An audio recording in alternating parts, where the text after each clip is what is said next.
સાબરકાંઠા જિલ્લાથી મહત્વના સમાચાર આવી રહ્યા છે ત્યારે આપ જોઈ રહ્યા છો જીકે ટીવી ન્યૂઝ ગુજરાતી. મિત્રો, પડે પડના સમાચાર જોવા માટે અમારી ચેનલને લાઈક, શેર અને સબસ્ક્રાઇબ કરવાનું ભૂલતા નહીં.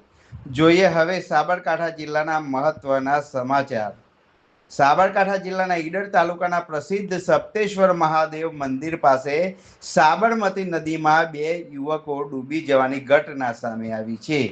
શ્રાવણ માસના કારણે સપ્તેશ્વર મહાદેવ મંદિરે ભક્તોની ભારે ભીડ જોવા મળી રહી છે.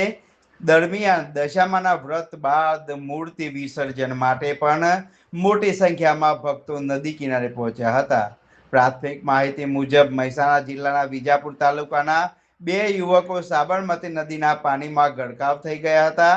ઘટનાની જાણ થતાં હિંમતનગર, ઈડર અને વિજાપુરની ફાયર ટીમ તાત્કાલિક સ્થળ પર પહોંચીને ભારે જહેમત બાદ બંને યુવકોને નદીમાંથી બહાર કાઢ્યા હતા.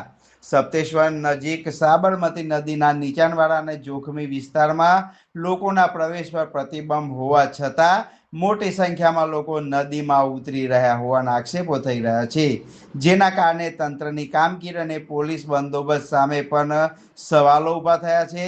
સાબરમતી નદીમાં અગાઉ પણ ડૂબી જવાની અનેક ઘટનાઓ બની ચૂકી હતી, ત્યારે શ્રાવણ માસ અને મૂર્તિ વિસર્જન દરમિયાન નદી કાંઠે વધતી ભીડને જોતા તંત્ર દ્વારા વધુ કડક સુરક્ષા વ્યવસ્થા